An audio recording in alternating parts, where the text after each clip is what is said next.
대종자 이름 대든지 아니면 네 신 만나러 가든지. 총구가 제 목덜미에 닿았습니다. 차갑고 흔들리지 않는 금속의 감촉. 방아쇠에 걸린 손가락이 미세하게 떨렸어요. 마지막이다, 미국놈. 바로 뒤에서 젖은 숨소리와 함께 속삭임이 들렸습니다. 심장이 미친 듯이 치고 올라왔습니다. 이게 마지막인가? 그 순간 주변의 모든 소리가 사라졌습니다.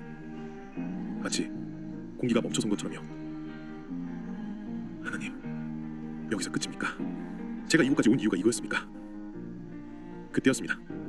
죽음이 바로 눈앞에 다다른 그 순간 어디에서도 들릴 수 없는 음성이 들렸습니다.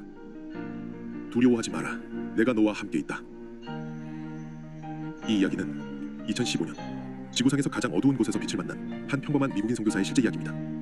지금부터 그날 밤의 이야기를 시작하겠습니다. 2015년 겨울 미네소타에 있는 제 작은 아파트에서 모든 게 시작됐어요. 저는 그냥 평범한 영어 교사였습니다. 외국인들한테 영어 가르치는 거요. 목사님이신 아버지, 교사이신 어머니 밑에서 자랐어요. 신앙은 항상 제 삶의 중심이었죠. 근데 솔직히 말씀드리면요, 제 믿음은 너무 편하기만 했어요. 예측 가능했고 한 번도 제대로 흔들린 적이 없었습니다. 그냥 안전한 신앙. 그러던 어느 겨울밤이었어요. 창밖으로 눈이 소리 없이 내리고 있었죠. TV를 켰는데 아프가니스탄 다큐멘터리가 나오더라고요. 화면 가득 교육받지 못한 아이들, 전쟁으로 폐허가 된 마을들, 고통으로 일그러진 얼굴들. 뭔가가 제 안에서 무너졌어요. TV를 끄고 소파 옆에 무릎 꿇었습니다. 주님. 순간 저도 모르게 눈물이 흘렀어요. 제가 지금 뭘 하고 있습니까? 제 믿음이 무슨 소용입니까? 가장 필요한 곳으로 가지도 않으면서요. 그리고 그날 밤 잠을 못 잤습니다. 몇 시간 동안 아프가니스탄에 대해 찾아봤어요. 종교 박해, 자유 없는 땅, 끝없는 절망. 성경을 펼쳤습니다. 눈이 딱 이 구절에 멈췄죠. 이사야 6장 8절. 내가 또 주의 목소리를 들으니 내가 누구를 보내며 누가 우리를 위하여 갈고 하시니 그때 내가 이르되 내가 여기 있나이다 나를 보내소서. 화살이 가슴을 뚫고 들어오는 것 같았어요. 그 순간 알았습니다. 제가 가야 한다는 걸. 희망이 가장 희박한 곳으로요.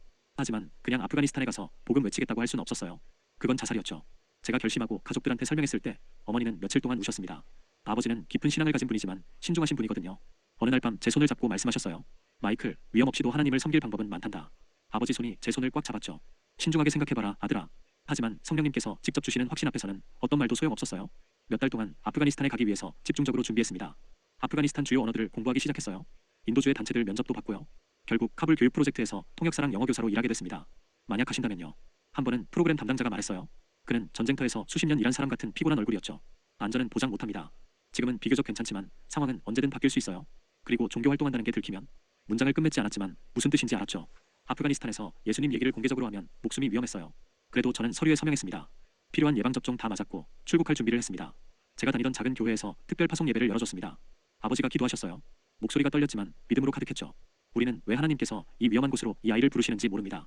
회중들한테 말씀하셨어요. 하지만 그분의 목적이 우리 두려움보다 크다는 걸 믿습니다. 그리고 일주일 후 제 인생을 영원히 바꿀 곳으로 출발했습니다. 아프가니스탄은 공기부터 달랐습니다. 2018년 1월 카불 국제공항에 내렸을 때 제일 먼저 느낀 거예요. 먼지, 향신료, 디젤 냄새가 뒤섞여서 해소까지 파고들었죠. 하늘은 깊고 푸른색이었어요. 멀리 힌두쿠시 산맥이 웅장하게 솟아 있었고요. 가장 높은 봉우리들엔 눈이 쌓여 있었습니다. 도시가 저를 압도했어요. 교통은 무질서의 끝판왕이었어요. 길거리 상인들은 과일, 향신료, 수공예품을 팔고 있었고요. 아이들이 좁은 골목길을 뛰어다니고 있었습니다. 그리고 하루에 5번 모스크에서 울려 퍼지는 기도 소리. 제가 다른 세계에 왔다는 걸 계속 일깨워줬어요. 제 믿음이 환영받지 못하는 땅이라는 걸요.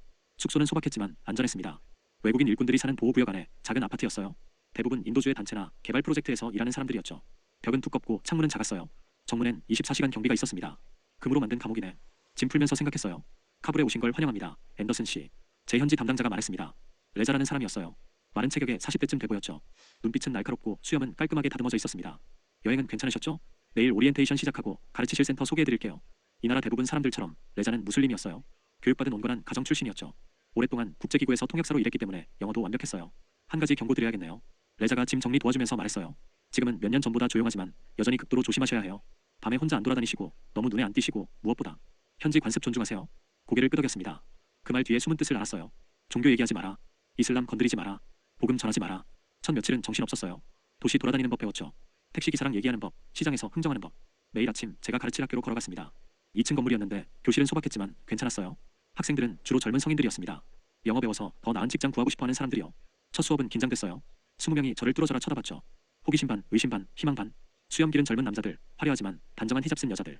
좋은 아침입니다, 여러분. 목소리 떨리는 걸 억지로 참으면서 첫 수업을 시작했어요. 제 이름은 마이클 앤더슨입니다. 앞으로 몇 달 동안 함께 영어 공부할 거예요. 수업 방식이랑 목표 설명하면서 각 얼굴을 봤습니다. 이 중에 누가 다른 메시지를 들을 마음이 열려 있을까? 저는 문법이랑 어휘만 가르치러 온 게 아니었으니까요. 언어와 국경을 넘는 희망을 나누러 왔죠. 하지만 조심해야 했어요. 인내하고 전략적으로 움직여야 했습니다. 몇 주가 지났고 학생들을 조금씩 알아갔죠. 그들의 이야기, 꿈, 좌절. 17살짜리 한 학생은 의사가 되고 싶어 했어요.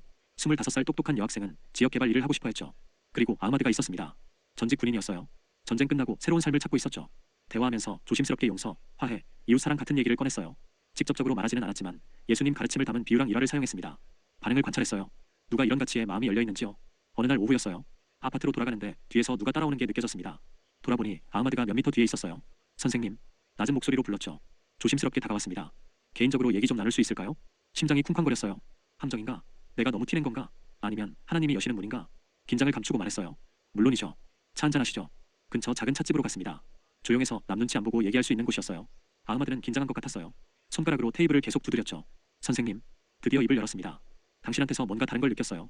용서에 대해 말씀하시는 방식이요. 심지어 적도 사랑하라고 하시잖아요. 여기선 자주 듣는 얘기가 아니거든요. 저는 가만히 기다렸어요. 전쟁 중에 많은 걸 봤습니다. 계속 말했어요. 목소리가 거의 속삭임이었죠. 제가 한 일도 있고요. 자랑스럽지 않은 일들이요. 몇 년 동안 평화를 찾았어요. 제 영혼을 깨끗하게 할 방법을요. 바로 그 순간이었습니다. 아흐마드의 고통스러운 눈을 보면서 알았어요. 하나님이 저를 카불로 보내신 이유를요. 영어만 가르치려고 보낸 게 아니었어요. 수십 년 전쟁으로 상처받은 마음들을 치유하는 통로가 되라고 보내신 거였죠. 아흐마드, 드디어 대답했습니다. 제 삶을 바꾼 이야기 들어보실래요? 사람이 줄 수 없는 용서를 주시는 분에 대한 이야기요. 천천히 고개를 끄덕였어요. 그렇게 아프가니스탄에서 제 진짜 사역이 시작됐습니다. 다음 몇 주 동안 아흐마드랑 계속 만났어요. 비밀스러운 곳에서요. 때론 제 아파트, 때론 사람 없는 공원, 때론 한적한 카페. 예수님 얘기를 했습니다. 서양 종교 인물로 소개한 게 아니었어요. 상처받은 마음 치유하고 포로된 자를 자유롭게 하러 오신 메시아로 얘기했죠. 선생님이 말씀하시는 이분. 어느 날 오후 아흐마드가 말했어요. 눈이 반짝였죠. 바로 제가 수년 동안 찾던 분이에요. 복종만 요구하는 게 아니라 변화시켜주시는 하나님이요. 아흐마드가 그리스도께 삶을 드리기로 한 날, 저는 울었습니다. 제 아파트 작은 거실에서 두 남자가 무릎 꿇었어요. 창밖으로 카불 위로 해가 지고 있었죠. 단순했지만 깊은 기도였어요. 예수님, 아프가니스탄 말로 속삭였습니다. 만약 정말로 마이클이 말한 그분이라면요. 제 삶을 드립니다. 제가 저질렀던 모든 걸 깨끗하게 해주세요. 저를 새 사람으로 만들어주세요. 그날 밤 아흐마드가 돌아갈 때요. 얼굴에 평화가 가득했어요. 하나님이 말씀하시는 게 느껴졌습니다. 이제 시작이다. 정말 그랬어요. 놀라운 건 확장을 시작한 게 아흐마드였다는 거예요. 극도로 조심하면서 사람들을 데려왔죠. 첫 번째는 사촌잡이, 중독에 빠진 젊은 택시기사였어요. 두 번째는 라일라, 폭탄 테러로 남편 잃고 어린 자녀 둘이랑 홀로 남은 과부였죠. 모임은 철저히 비밀이었습니다. 장소도 계속 바꿨어요. 의심받지 않으려고요. 아무도 만들었습니다. 차 마신다는 성경 공부 모임, 과일 산다는 기도 모임. 성경은 실물책 갖고 있으면 위험하니까 태블릿에 저장해서 가르쳤어요. 예수님이 어떻게 문화를 존중하셨는지 강조했습니다. 가부장 사회에서 여자들을 어떻게 소중히 여기셨는지. 종교 위선자들한테는 도전하셨지만 진심으로 회개하는 사람한테는 자비를 베푸셨다는 거요. 회심은 하나하나가 기적이었어요. 택시기사 자비는 한밤중 강렬한 기도 후에 중독에서 벗어났습니다. 라일라는 새로운 목적을 찾았어요. 다른 과부들을 몰래 도우면서 물질만 아니라 희망도 나눴죠. 2018년 여름 끝날 무렵엔 우린 12명이 됐습니다. 각자 변화의 이야기가 있었어요. 목숨 걸고 그리스도를 따르고 있었죠. 우리는 초대교회 같아요. 어느 날 밤 사도행전 공부하면서 말했습니다. 박해받고 숨어있지만 성령으로 가득 차 있는 거죠. 근데 숫자가 늘수록 위험도 커졌어요. 동네에서 의심스러운 눈빛이 느껴지기 시작했습니다. 제 조수레자는 제 사생활에 대해 점점 더 자세히 물어봤고요. 평소 친했던 학생들 몇몇이 거리를 두기 시작했어요. 뭔가 소문을 들은 것 같았죠. 어느 날 오후 수업 끝나고 돌아가는데 노인 한 분이 길에서 저를 세웠어요. 한 번도 본 적 없는 사람이었는데 눈빛이 심상치 않았죠.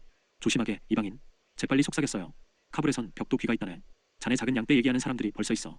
대답하기도 전에 인파 속으로 사라졌습니다. 그날 밤 거의 못 잤어요. 간절히 기도했습니다. 지혜랑 보호를 구했죠. 저뿐 아니라 저를 믿고 모든 걸 건 사람들을 위해서요. 모임을 멈춰야 하나? 지금이라도 아프가니스탄을 떠나야 하나? 밤새 뒤척이면서 도시 소리를 들었어요. 그때 예수님 말씀이 떠올랐습니다. 마태복음 10장 28절. 몸은 죽여도 영혼은 능히 죽이지 못하는 자들을 두려워하지 말라. 그렇게 저는 새 힘이 생겼어요. 두려움을 넘어서는 결단이요. 이렇게 멀리까지 와서 첫 위험 신호에 물러날 순 없었죠. 다음날 아침 그룹을 모았습니다. 위험에 대해 경고했어요. 안전을 위해 저랑 거리를 둘 기회를 줬죠. 완전히 이해합니다. 긴장한 얼굴들을 보면서 말했어요. 위험하다고 판단되면 물러나셔도 돼요. 무거운 침묵. 라일라가 먼저 입을 열었습니다. 예수님 알기 전엔요. 단호했어요. 살 이유가 없었어요. 이젠 죽을 만한 가치가 있는 걸 갖게 됐고요. 하나씩 고개를 끄덕였습니다. 아흐마드가 제 손을 잡았어요. 형제, 우리는 당신을 버리지 않아요. 하나님이 우리 편이신데 누가 우리를 대적하겠어요? 모임 방식을 바꿨습니다. 더 조심스럽게 움직였지만 계속 자랐어요. 새 신자는 초대하기 전에 신중하게 검증했죠. 하지만 성령님은 여전히 일하고 계셨어요. 진리 갈망하는 마음들을 이끌고 계셨습니다. 10월이 됐어요. 현지 지도자를 키우기 시작했습니다. 제가 떠나야 할 경우를 대비해서요. 아흐마드는 가르치는 은사가 있었고 라일라는 여자들 상담하고 제자 만드는데 탁월했어요. 하지만 우리가 몰랐던 게 있었습니다. 우리가 신뢰했던 누군가가 이미 배신했다는 것.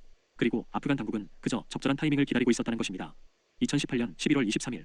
이 날짜를 저는 평생 잊지 못할 겁니다. 밖에선 아프간 겨울이 시작되고 있었어요. 산들은 눈으로 덮이고 도시엔 살을 내는 추위가 스며들고 있었죠. 그날 오후 학교에서 평소처럼 수업했습니다. 한 가지만 빼면 특별한 건 없었어요. 이날엔 레자가 없었어요. 평소엔 절대 안 빠지는 사람인데요. 수업 끝나고 자료 챙겨서 아파트로 향했습니다.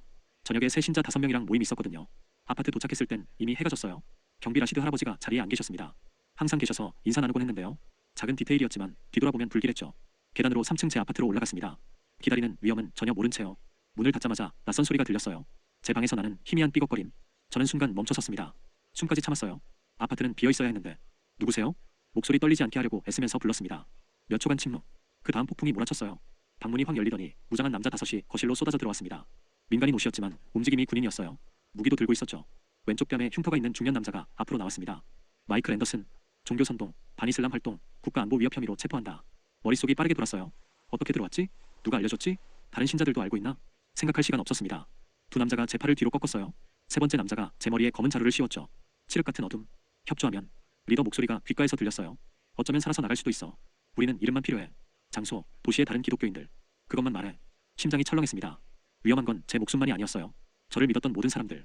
그리스도 따르겠다고 용기 낸 그들의 목숨도 달린 거였죠. 여기선 그게 사형 선고나 마찬가지니까요. 계단 아래로 떠밀려 내려갔습니다. 차량 뒤에 던져졌어요. 차가 출발하자 급회전, 갑작스러운 브레이크, 급가속. 저를 혼란스럽게 만들려는 거였죠. 하지만 저는 조용히 기도했습니다. 항상 제 반석이셨던 하나님께 힘을 구했어요. 주님, 당신 양떼를 지켜주세요. 제 체포로 그들이 위험해지지 않게 해주세요. 차가 30분쯤 달렸을까요? 차가 멈췄어요. 머리에 여전히 자루 쓴 채 끌려 나왔습니다. 복도 여러 개를 지났어요. 계단도 내려갔죠. 공기가 점점 차가워졌습니다. 축축하고 곰팡이 냄새가 났어요. 자루가 벗겨지자 밝은 불빛이 눈을 찔렀죠. 눈이 적응하고 나니 지하 감방이었습니다. 회색 콘크리트 벽, 천장에 달린 헐거운 전구, 얇은 매트리스 깔린 금속 침대, 구석엔 양동이, 화장실이었죠. 새 집에 온 걸 환영하네. 설교자. 경비 하나가 비웃었어요. 자네 죄를 뉘우칠 시간 많을 거야. 그리곤 떠났습니다. 무거운 금속문을 닫으면서요. 전구 윙윙거리는 소리만 남았습니다. 그리고 제 심장 뛰는 소리. 첫 며칠은 끝없는 신문이었어요. 아무 때나 시도 때도 없이 끌려나갔습니다. 감각을 잃게 만들려고 일부러 그랬죠. 신문은 항상 똑같았어요. 접촉자 누구냐? 다른 기독교인 누구냐? 누가 개종했냐? 어디서 모였냐? 서방에서 누가 더 관련됐냐? 그들이 뭐라든 저는 이름은 말하지 않았습니다. 잠을 못 자게 했어요. 고통스럽게 하려고요. 하지만 저는 현지 신자들 이름만큼은 입 밖에 안 냈어요. 어느 날 오후, 시간 감각을 잃었지만 감금된 지 일주일쯤 됐을 거예요. 감방 문이 열렸습니다. 익숙한 얼굴, 레자였어요. 근데 죄수로 온 게 아니었습니다. 당당하게 들어왔죠. 권위 있는 사람처럼요. 실망이야 마이클. 차가운 눈빛으로 저를 봤어요. 자네가 더 똑똑한 줄 알았는데. 믿었던 사람의 배신. 머리를 한 대 얻어맞은 것 같았습니다. 레자, 제 가이드, 제 조력자, 제 친구였던 사람. 그가 저를 팔아넘긴 거였어요. 얼마나 오래? 목이 쉬어서 제대로 소리도 안 났습니다. 얼마나 오래전에 알았냐고? 그가 비웃었어요. 처음부터. 우리나라 와서 우리 신앙 모욕하고 가만히 있을 줄 알았어? 그가 가까이 다가와서 제 눈 똑바로 쳐다봤어요. 우리는 이름 알아. 전부는 아니지만 충분해. 아흐마드는 어제 잡혔어. 라일라는 감시받고 있고. 누가 더 있는지만 확인해줘. 그럼 어쩌면 추방으로 끝날 수도 있어. 갑자기 숨이 막혔습니다. 아흐마드가 잡혔다고. 저항했을까? 저보다 더한 고문당하고 있을까? 저는 무거운 죄책감이 밀려왔어요. 제가 그들을 위험에 빠뜨렸어요. 그들 보호할 필요 없어. 레자가 계속했습니다. 그들은 자기 유산, 문화, 종교 배신했어. 결과는 그들 몫이야. 자네 몫이 아니고. 깊게 숨 쉬었습니다. 저는 그의 눈을 똑바로 봤어요. 그들은 하나님 손 안에 있어요, 레자. 저처럼요. 당신처럼요. 레자의 얼굴이 굳었습니다. 돌아서서 문으로 갔어요. 좋아. 떠나면서 말했습니다. 자네 외국 가르침으로 망친 자들한테 뭐가 기다리는지 볼 때 자네 믿음이 얼마나 버티나 보자고. 그 다음 날들은 제 인생에서 가장 어두웠어요. 신문이 더 세졌습니다. 더 잔인해졌죠. 한 번은 며칠 동안 계속 서 있어야 했어요. 자거나 앉는 게 허락 안 됐죠. 다리가 풀려서 쓰러질 때까지요. 최악은 가짜 처형이었습니다. 마당으로 끌려나가서 무릎 꿇었어요. 그들이 셋을 셌습니다. 그리고 빈방아 쇠소리. 저는 제 스스로를 통제 못하고 떨었어요. 아직 살아있다는 게 믿기지 않았죠. 고통받는 몇 주 동안 제 믿음은 시험받았습니다. 감방에서 혼자 하나님께 울부짖었어요. 왜 저를 버리셨냐고. 왜 이렇게 끔찍하게 되도록 허락하셨냐고. 하지만 감방으로 돌아오면 마음을 다스리려고 노력했어요. 바울 말씀 기억하면서요. 내게 능력 주시는 자 안에서 내가 모든 것을 할 수 있느니라. 12월 24일. 복도에서 평소와 다른 소동 들렸습니다. 고함치는 소리, 서두르는 발소리, 다급한 명령들. 그때 문이 확 열렸어요.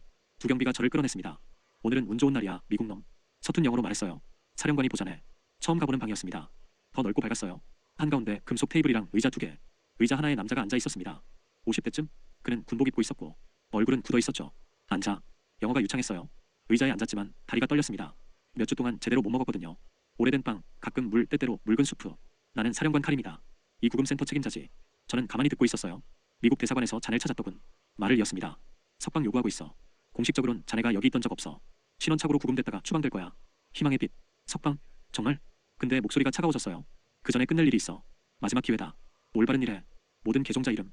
모든 장소. 모든 접촉자. 그럼 추방까지 안전 보장하지. 그의 눈을 똑바로 봤습니다. 연민은 찾을 수 없었어요. 오직 냉정한 뿐이었죠. 사령관님. 제 목소리가 쉬어 있었어요. 그럴 수 없습니다. 주먹이 테이블을 내리쳤습니다. 멍청한 미국놈. 자네 상황을 이해 못해? 나는 자네를 영원히 사라지게 할 수 있어. 아무도 모르게. 이해합니다. 저는 침착하게 대답했어요. 하지만 유일한 죄가 진리 찾은 것뿐인 사람들은 배신 못해요. 사령관 카리미가 오래 저를 쳐다봤습니다. 표정 읽을 수 없었어요. 그가 일어나서 말했습니다. 좋아. 그게 최종 선택이라면 경비들한테 신호 보냈어요. 저를 의자에서 일으켰죠. 뜰로 데려가. 이번엔 진짜야. 뜰이었습니다. 사방이 높은 콘크리트 벽으로 막혀 있었죠. 흙바닥 위로는 밤하늘만 보였어요. 별들이 총총했습니다. 죽음 앞에서 보는 마지막 풍경이라니. 하지만 너무 아름다웠어요. 12월 밤 공기가 뼛속까지 파고들었습니다. 약해진 몸엔 칼날 같았어요. 무릎 꿇어. 바닥이 딱딱했습니다. 돌멩이들이 무릎을 파고들었죠. 사령관 카리미가 천천히 권총을 꺼냈어요. 보라는 듯이 일부러 느리게요. 마지막이다. 총을 확인하면서 말했습니다. 이름대. 눈을 감았어요. 겟세만의 동산이 떠올랐습니다. 예수님도 이런 순간을 겪으셨죠. 초대 순교자들도 생각났어요. 죽음 앞에서도 흔들리지 않았던 사람들. 아흐마드, 라일라, 그 작은 모임 사람들. 눈을 떴습니다. 배신할 순 없습니다. 제 목소리가 의외로 침착했어요. 제 목숨은 하나님 손 안에 있습니다. 사령관 얼굴이 굳어졌습니다. 그리고 빛이 쏟아졌습니다. 새벽빛이 아니었어요. 한밤중에 태양이 켜진 것 같았죠. 눈을 감고도 볼 수 있을 만큼 밝았어요. 총구가 떨어졌습니다. 저는 눈을 떴어요. 사령관 카리미가 뒤로 비틀거렸습니다. 그의 얼굴엔 혼란과 공포, 그리고 경비들은 얼어붙었어요. 어떤 사람은 눈을 가렸고 어떤 사람은 무릎을 꿇었죠. 그리고 저는 봤습니다. 빛나는 형체들을요. 사람보다 훨씬 컸어요. 권위가 느껴졌습니다. 몇 명인지 셀 수 없었어요. 빛이 너무 강해서 윤곽이 흐릿했거든요. 하지만 확실했습니다. 천사들이었어요. 뭐? 이게 뭐야? 경비 하나가 아프간 말로 말했습니다. 하지만 목소리가 떨렸어요. 저절로 손목에 채워진 쇠사슬이 땅으로 떨어졌습니다. 보이지 않는 손이 열쇠를 돌린 것처럼 고통이 사라졌어요. 새 힘이 느껴졌습니다. 제 것이 아닌 힘이요. 사령관 카리미가 무릎 꿇고 있었습니다. 권총은 바닥에 떨어져 있었죠. 전쟁으로 굳어졌던 얼굴이 지금은 아이처럼 순수해 보였어요. 저를 보는 게 아니었습니다. 제 뒤를 봤죠. 당신이 내 꿈에 나타났던. 천천히 돌아봤습니다. 빛이 너무 강렬했어요. 형체를 거의 볼 수 없었죠. 하지만 중심에 뭔가 있었습니다. 더 선명한 존재. 소리는 들리지 않았어요. 적어도 귀로는요. 근데 사령관한테 뭔가 일어나고 있었습니다. 표정이 순간순간 바뀌었어요. 조용한 대화를 나누는 것 같았죠. 이해를 바꾸는 계시를 받는 것 같았습니다. 젊은 경비 하나가 떨면서 다가왔어요. 다른 사람들과 달랐습니다. 두려움이 아니었어요. 경외감과 결단이었죠. 가셔야 합니다. 저에게 급히 속삭였어요. 지금요. 다른 사람들 오기 전에요. 제 팔을 잡아 끌며 작은 연문으로 안내했죠. 전에 본 적 없는 문이었어요. 마지막으로 뒤를 돌아봤습니다. 사령관은 여전히 무릎 꿇고 있었어요. 움직이지 않았습니다. 다른 경비들은 얼어붙은 조각상 같았죠. 당신은 누구예요? 좁은 복도를 지나면서 물었습니다. 3일입니다. 확신 있게 움직였어요. 이곳을 잘 아는 사람처럼요. 3년 동안 당신을 기다렸습니다. 뭐라고요? 3년 동안 같은 꿈을 꿨어요. 멈추지 않고 계속 걸으면서 말했습니다. 음성이 들렸죠. 진리를 가져올 외국인에 대해서요. 가장 어두운 순간에 그를 도와야 한다고요. 말문이 막혔습니다. 하나님께서 제 탈출을 준비하고 계셨던 거예요. 제가 아프가니스탄에 발 딛기도 훨씬 전부터요. 3일가 미로 같은 복도를 지나 저를 이끌었습니다. 계속 아래로 터널 같은 곳에 도착했어요. 공기가 축축했습니다. 곰팡이 냄새가 났죠. 발소리가 돌벽에 울렸어요. 이 터널은 2km 떨어진 폐창고로 이어집니다.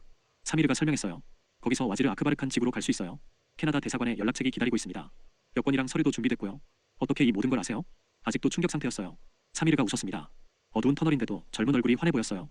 당신에 대해 말씀하신 그 음성이 정확한 지시도 주셨어요. 몇 주 동안 이 경로를 준비했죠. 신호를 기다리면서요. 저는 무작정 터널을 따라 걸었습니다. 제 머리는 일어난 일들을 이해하려고 애썼어요. 제가 목격한 신성한 개입, 하나님께서 짜신 세밀한 계획. 터널이 끝에 도착하자 작은 금속 계단이 위로 이어졌어요. 3일가 먼저 올라갔습니다.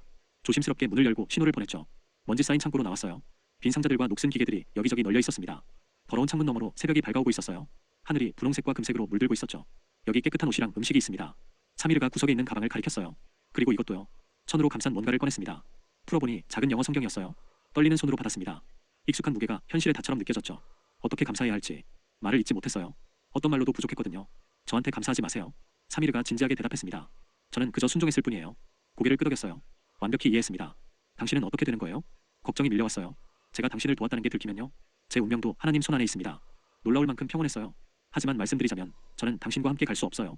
제 자리는 여기니까요. 도움이 필요한 다른 사람들이 있을 테니까요. 대답하기 전에 3일가 말을 이었습니다. 알아두셔야 할 게 있어요. 아흐마드는 살아있습니다. 3일 전에 다른 시설로 옮겨졌어요. 라일라랑 다른 사람들도 잘 숨었고요. 당신이 가르친 보안 수칙이 그들을 잘 준비시켰더라고요. 다들 잡힌 게 아니었어요. 우리가 세운 작은 믿음 공동체가 여전히 살아있었죠. 숨어있지만 회복력 있게요. 이제 가셔야 합니다. 3일가 재촉했어요. 저 길 끝까지 가세요. 그 다음 오른쪽으로요. 택시가 기다리고 있을 겁니다. 기사가 지시를 받았어요. 잠시 서로를 쳐다봤습니다. 낯선 두 사람. 믿음과 신성한 목적으로 연결된 거죠. 하나님께서 지켜주시길 3일. 당신도요, 마이클 앤더슨. 3일가 조용히 말했어요. 우리 길은 이 땅에서 다시 만나지 못할 수도 있습니다. 하지만 언젠가. 고개를 끄덕이며 그의 말을 완성했습니다. 언젠가 훨씬 좋은 곳에서 만나겠죠. 빨리 옷을 갈아입고 준비된 음식을 먹었어요. 문 앞에서 마지막으로 돌아봤습니다. 3일, 하나만 물어봐도 될까요? 젊은 남자가 고개를 끄덕였습니다. 사령관 카리미가요. 꿈에서 누군가를 봤다고 했잖아요. 수줍게 웃었어요. 꿈에서 계시받은 사람이 저만이 아니에요, 마이클. 사령관은 그 환상들과 몇 달 동안 씨름했대요. 어젯밤 마침내 진리에 굴복했죠. 그 말이 제 마음속에 울렸습니다. 카불 거리로 나왔어요. 깨어나는 도시 속으로요. 다시 태어난 사람으로서요. 크리스마스 날 새벽 자유를 향해 걸었습니다. 택시가 카불에 깨어나는 거리를 달렸습니다. 몇 주간의 감금부라 모든 게 비현실적이었어요. 운전사는 중년 남자였습니다. 지혜로운 눈빛과 굳은 살 박힌 손. 질문하지 않았어요. 대화 시도도 없었죠. 그냥 정확하게 운전했습니다. 골목길과 사람 적은 길로요. 외교 구역 근처에 눈에 띄지 않는 건물에 도착했어요. 깃발도 없고 표지판도 없었습니다. 하지만 운전사가 입구를 가리켰죠. 기다리고 있을 겁니다. 그게 다였어요. 제가 차에서 내리자마자 떠났습니다. 안으로 들어갔어요. 마가렛이라는 캐나다 여성이 저를 맞이했습니다. 빠르게 개인 사무실로 안내했죠. 안전가옥이래요. 여러 대사관이 공동으로 운영하는 곳이라고요. 상황이 복잡합니다. 앤더슨 씨. 뜨거운 차를 건네며 말했어요. 제 손이 너무 떨려서 거의 잡을 수 없었습니다. 공식적으로는 당신은 구금된 적이 없어요. 아프간 당국은 당신 소재를 모른다고 부인하고 있고요. 어떻게 제가 어디 있는지 알았죠? 기적 같은 일련의 사건들을 이해하려고 애쓰면서 물었습니다. 마가렛이 안경을 고쳤었어요. 조심스럽게 단어를 고르는 게 분명했죠. 내부자에서 정보를 받았어요. 꽤 이례적이죠. 고위급 사령관이 우리 연락처로 직접 연락했대요. 당신을 즉시 대피시켜야 한다면서 어디서 찾을 수 있는지 정확한 세부 사항까지 줬어요. 오사카미 등골을 타고 내려갔습니다. 사령관 카리미.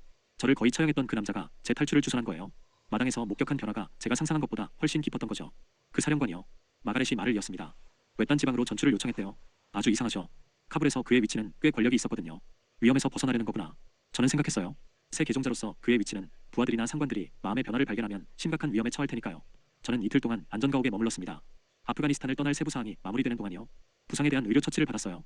쇠사슬이 기적처럼 풀렸다는 걸 설명하는 건 불가능했지만요. 초자연적 개입을 드러내지 않고는요. 떠나기로 예정된 전날 밤이었습니다. 잠들려고 애쓰는데 작은 노크 소리가 들렸어요. 들어오세요. 침대에 앉으며 대답했습니다. 문이 열리자 전에 본 적 없는 아프간 남자가 건물 보안 유니폼을 입고 있었죠. 조심스럽게 문을 닫고 다가왔어요. 마이클 앤더슨. 조용히 말했습니다. 소식이 있어요. 본능적으로 긴장했어요. 하지만 그의 눈빛에서 신뢰가 느껴졌습니다. 저는 3일의 친구예요. 이걸 드리라고 부탁했습니다. 작은 플래시 드라이브를 건넸습니다. 영상 메시지가 들어있어요. 그리고 보고 싶을 만한 다른 것도요. 그리고 들고 있던 노트북을 열었습니다.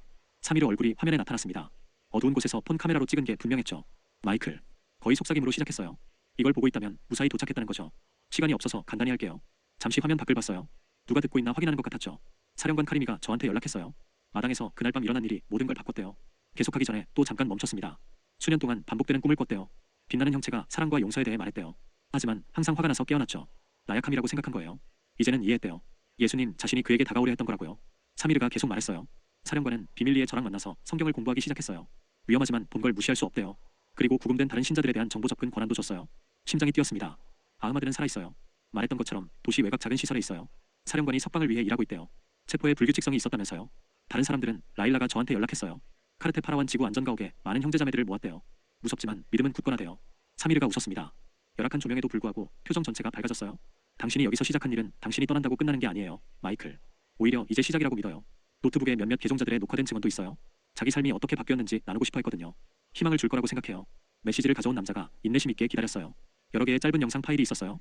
첫 번째를 열었습니다. 파티마라고 알았던 젊은 여성의 얼굴. 간호학생으로 몇 번 모임에 참석했었죠. 마이클 형제. 우리가 다시 만날 수 있을지 모르겠지만요. 당신이 제 마음에 심은 씨앗이 깊은 뿌리를 내렸다는 걸 알아주셨으면 해요. 당신 체포 소식 들었을 때 너무 무서웠어요. 거의 믿음을 포기할 뻔했죠. 하지만 베드로에 대한 당신 가르침이 기억났어요. 두려움에 그리스도를 부인했지만 회복된 후 교회의 반석이 됐잖아요. 저는 회복 후에 베드로가 되기로 결심했어요. 하나하나 증언을 재생했습니다. 젊은이들과 노인들, 남자와 여자 모두 믿음이 어떻게 삶을 변화시켰는지, 어떻게 비밀 모임을 계속하고 있는지, 박해 시기에 어떻게 서로 지원하는지 나눴어요. 마지막 파일은 달랐습니다.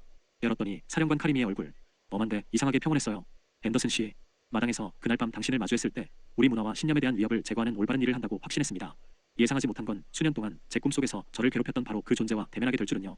그날 밤 일어난 일을 다른 사람들이 이해할 만한 용어로 설명할 수 없어요. 하지만 제가 본 걸 알아요. 그리고 제 삶은 결코 똑같지 않을 겁니다. 당신이 예수라고 부르는 분을 우리는 선지자로 존경하지만 그 이상은 아니죠. 그분이 저한테 그 이상임을 드러내셨어요. 제 죄를 보여주셨지만 용서도 보여주셨어요. 이름을 불러 저를 부르셨어요. 카메라에 더 가까이 기울였습니다. 이걸 녹화하는 건 모든 걸 위험에 빠뜨리는 일이지만요. 당신이 알아야 했어요. 당신의 고통이 헛되지 않았다는 걸요. 당신을 고문한 사람들을 위한 기도까지도 응답받았다는 걸요. 새 믿음을 공개적으로 선언할 순 없어요.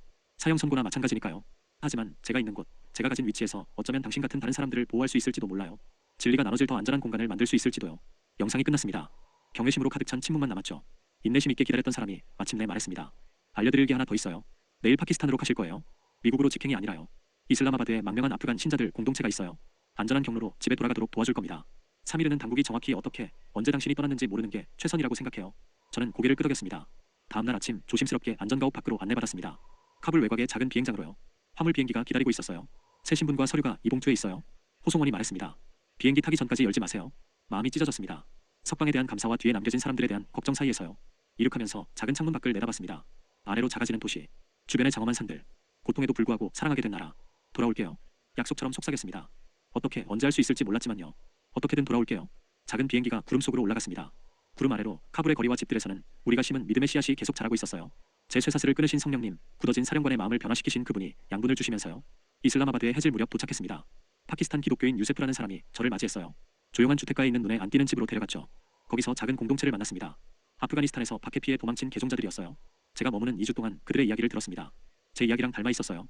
교수들, 의사들, 학생들, 평범한 사람들, 그리스도와 만남으로 삶이 바뀐 사람들. 많은 경우 꿈과 환상을 통해서요. 일부는 가족, 재산, 정체성 등 모든 걸 잃었어요. 하지만 그들 얼굴엔 환경을 초월하는 기쁨과 평안이 있었습니다. 아미르라는 사람이 이 망명 공동체를 이끌고 있었어요. 무슬림이었죠. 개종한 거예요. 어느 날 저녁 옥상에서 차를 마시며 그가 말했습니다. 마이클, 카불에서 당신 체포 소식 들었을 때 우리들은 공동체 안에서 쉬지 않고 기도했어요. 교대로 24시간 내내 몇 주 동안요. 당신들이었어요? 놀라서 물었습니다.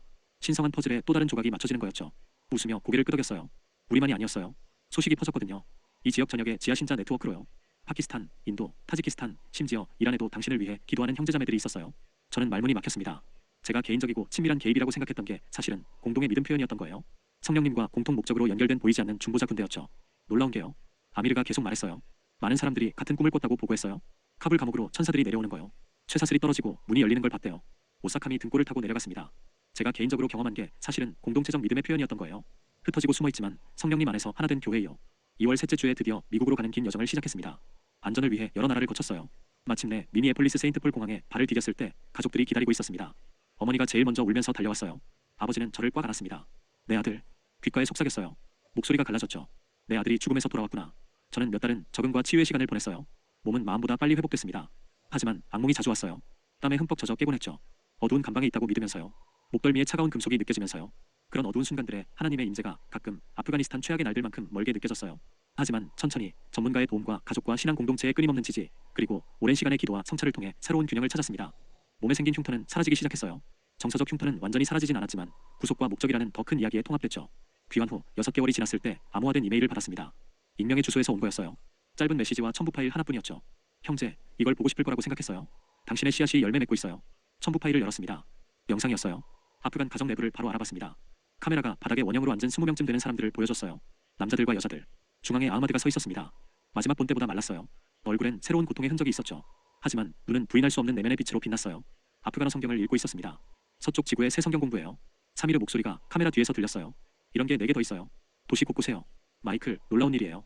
가지 하나 자르면 5개가 새로 돋아나요. 카메라가 천천히 원을 따라 움직였습니다. 몰랐던 얼굴들이었어요. 한 명 빼고요. 라일라였습니다. 젊은 여성의 손을 잡고 있었어요. 딸이 틀림없었죠. 모두 아흐마드가 성경 구절을 설명하는 걸 집중해서 들었습니다. 그리고 누가 더 합류했는지 보세요. 사미르가 계속 말했어요. 카메라가 구석으로 돌아갔습니다. 그림자에 반쯤 숨어 있었지만 틀림없었어요. 사령관 카림이었습니다. 평범한 민간인 옷을 입고 조용히 공부에 참여하고 있었죠. 눈물이 뺨을 타고 흘러내렸습니다. 변화와 성장의 이 기적을 보면서요. 제가 위험에 빠뜨렸다고 두려워했던 사람들이 지금은 다른 사람들을 같은 자유로 인도하고 있었어요. 다음 몇 년 동안 불규칙하지만 꾸준히 연락이 왔습니다. 몇 달 동안 소식이 없다가 갑자기 메시지가 오곤 했죠. 사진 하나, 짧은 영상. 그들의 발전을 엿볼 수 있는 것들이요. 새 개종자들에 대해 알게 됐어요. 한밤중 욕조에서 행해진 비밀 세례들. 문화 전통으로 위장한 기독교 결혼식들. 위험에도 불구하고 믿음 안에서 키워지는 아이들. 가슴 아픈 소식도 있었습니다. 발각돼서 체포된 사람들. 모든 것을 버리고 갑자기 도망쳐야 했던 사람들. 믿음의 최종적인 대가를 치른 사람들도 있었어요. 각각의 상실이 제 심장을 칼로 베는 것 같았습니다. 제가 그들을 위험에 빠뜨렸다는 걸 상기시켰죠. 하지만 박해 이야기 하나당 영적 승리의 증언이 여러 개 있었어요. 개인과 공동체의 변화들. 초원 불처럼 번지는 희망. 2021년 귀환 3년 후에 국제종교자유회의에서 제 증언을 나누도록 초대받았습니다. 외교관들, 활동가들, 종교 지도자들 앞에서 말했어요. 제 개인적 경험뿐만 아니라 전 세계적으로 박해받는 교회의 더 넓은 현실도 자세히 얘기했죠. 아프가니스탄에서 보낸 시간 동안 배운 게 있어요. 연설을 마무리하며 말했습니다. 박해가 아무리 끔찍해도 결코 마지막 말을 하지 못한다는 거예요. 믿음을 뿌리 뽑으려고 설계된 바로 그 시스템들이 종종 성장을 위한 가장 비옥한 땅이 됩니다. 회의 후 한 남자가 제게 다가왔어요. 나이가 많았고 중동 출신이 분명했지만 서양 정장을 입고 있었습니다. 앤더슨 씨. 손을 내밀며 말했어요. 제 이름은 이브라임입니다. 평생 무슬림으로 살았어요. 이집트에서 존경받는 사업가였죠. 5년 전 제 아들이 기독교로 개종했어요. 저는 아들을 집에서 쫓아냈습니다. 더 이상 제 아들이 아니라고 했죠. 눈에 눈물이 고였어요. 오늘 당신 증언이요. 당신을 박해했던 그 사령관이 어떻게 진리를 발견했는지 말씀하셨을 때요.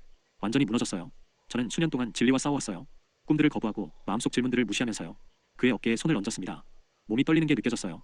화해하기에 너무 늦은 건 절대 없어요. 아들과도요. 그리고 당신을 기다리기를 멈춘 적 없는 아버지와도요.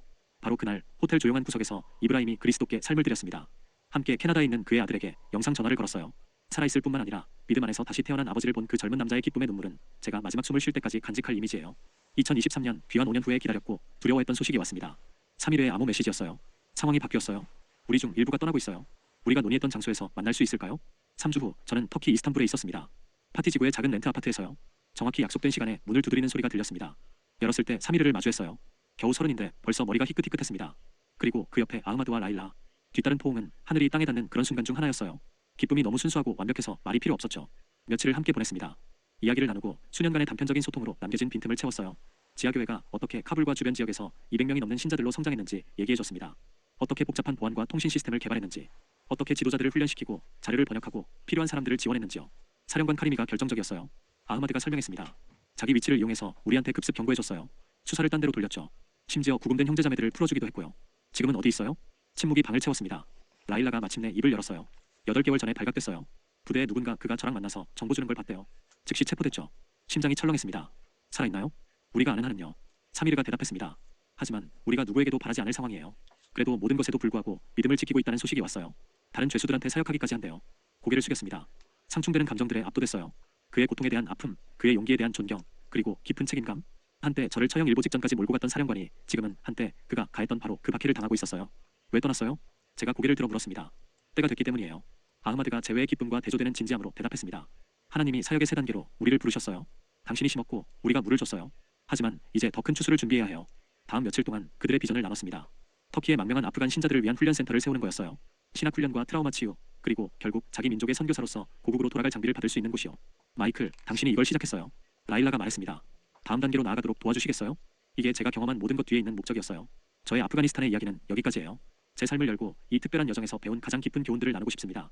첫째로 발견한 건 하나님이 항상 우리 눈이 아직 볼 수 없는 길을 준비하신다는 거예요. 아프가니스탄으로 부르심을 느꼈을 때 어떻게 펼쳐질지 전혀 몰랐어요. 하지만 나중에 이해했죠. 그분이 이미 보이지 않는 준비들을 시작하셨다는 걸요. 저를 인도할 예언적 꿈들, 가장 어두운 순간에 저를 지탱할 열쇠가 될 사람들을 전략적으로 배치하신 거요. 둘째로 배운 건 우리의 가장 어려운 시련이 종종 가장 강력한 사역이 된다는 거예요. 원수가 우리를 파괴하려고 사용하려는 걸 하나님이 세대를 감동시킬 수 있는 살아있는 증언으로 변화시키세요. 모든 상처, 모든 눈물이 같은 어둠을 지나는 다른 사람들을 위한 희망의 씨앗이 될 수 있어요. 셋째로 이해한 건 박해받는 교회가 동정이 아니라 진정한 동역이 필요하다는 거예요. 믿음 안에 이 형제자매들은 수동적 희생자가 아니에요. 진정하고 견고하고 무조건적인 믿음이 무엇인지 우리한테 모범으로 가르치는 영적 전사들이죠. 그들 곁에 있는 건 기독교가 결코 안락함에 관한 게 아니라 헌신에 관한 거였다는 걸 상기시켜줘요. 또 다른 진리가 제 마음에 각인됐어요. 하나님의 손길이 닿지 않는 사람은 아무도 없다는 거요. 만약 사령관 카리미가 수년간의 폭력과 증오로 굳어진 남자가 그렇게 급진적인 변화를 경험할 수 있다면요. 그렇다면 누구도 신성한 은혜에서 너무 멀리 있지 않아요. 그의 이야기가 제게 가르쳐줬어요. 하나님의 자비는 가장 예상치 못한 구석에까지 닿는다는 걸요. 마지막으로 발견한 건 끝처럼 보이는 게 종종 시작일 뿐이라는 거예요. 제 체포와 처형 위협은 사역의 최종적 마감처럼 보였어요. 하지만 제가 끝이라고 해석한 게 하나님이 이미 쓰고 계시던 훨씬 더 큰 이야기의 서문일 뿐이었죠. 여러분의 감옥은 우울증일 수 있어요. 여러분의 산은 질병일 수 있죠. 여러분의 사슬은 불안이나 중독일 수 있어요. 하지만 카불 감방에서 제 쇠사슬을 끊으신 바로 그 하나님이 오늘 여러분을 자유롭게 하실 수 있어요. 제 박해자를 변화시키신 바로 그 하나님이 여러분의 불가능한 상황을 바꾸실 수 있습니다. 오늘 뉴호프는 어려운 상황을 위한 차세대 지도자들을 계속 훈련하고 있어요. 아프가니스탄에서 가정교회들은 박해가 심해지는데도 계속 번성하고 있죠. 전직 난민들이 화해의 대사로서 자기 나라로 돌아가고 있고요. 저는 계속 상기받아요. 근본적인 진리를요. 우리 하나님은 기적의 하나님이시라는 거요. 성경 페이지에만이 아니에요. 먼 나라 이야기에만이 아니에요. 하지만 여기, 지금, 여러분과 제 삶에서요. 여러분이 오늘 어떤 시련을 마주하고 있는지 모르겠어요. 어떤 감옥이 여러분을 가두고 있는지, 어떤 위협이 여러분 삶을 덮고 있는지요. 하지만 이건 알아요. 총이 제 목덜미에 닿았고 죽음이 확실해 보이던 제 가장 어두운 시간에 저를 찾으신 바로 그 하나님이 바로 지금 여러분과 함께 계십니다. 감사합니다. 오늘 이야기는 여기까지입니다. 솔직히 말씀드릴게요. 저는 이런 간증을 준비할 때마다 항상 같은 질문이 떠오릅니다. 정말 이런 일이 가능할까? 하나님이 정말 이렇게까지 역사하실까? 그런데 마이클의 이야기를 정리하면서 제 마음에 계속 맴도는 이름이 하나 있었어요. 바로 사령관 카림이요. 적이던 사람이 형제가 된 이야기, 죽이려던 손이 결국 끌어안는 손이 된 이야기. 여러분 마음에도 혹시 그런 사람이 있지 않나요? 도저히 변할 것 같지 않은 사람, 도저히 용서할 수 없을 것 같은 사람. 저에게도 그런 사람이 있습니다. 그런데 오늘 이야기가 저에게 이렇게 묻더라고요. 만약 하나님이 사령관 카리미를 바꾸셨다면 그 사람도, 그 상황도 바꾸실 수 있지 않을까? 우리가 포기해버린 그 관계에, 우리가 이건 끝났다고 단정 지은 그 문제에 혹시 하나님 손에서는 여전히 가능성이 남아있는 건 아닐까요? 여러분의 생각도 듣고 싶습니다. 댓글로 나눠주세요. 그리고 오늘 마음에 남았던 한 문장이 있다면 이 고백이었으면 좋겠습니다. 하나님은 불가능을 가능하게 하신다. 이 간증이 여러분께 희망이 되었다면 구독과 좋아요로 함께 이야기 이어가주시고, 혹시 주변에 지금 어둠 속에 있는 분이 있다면 이 영상을 꼭 전해주세요. 다음에도 또 한 사람의 삶 속에 일어난 하나님의 놀라운 이야기로 찾아뵙겠습니다. 지금까지 은혜의 여정이었습니다. 하나님의 평안과 은혜가 여러분의 가정에 가득하게 기도합니다.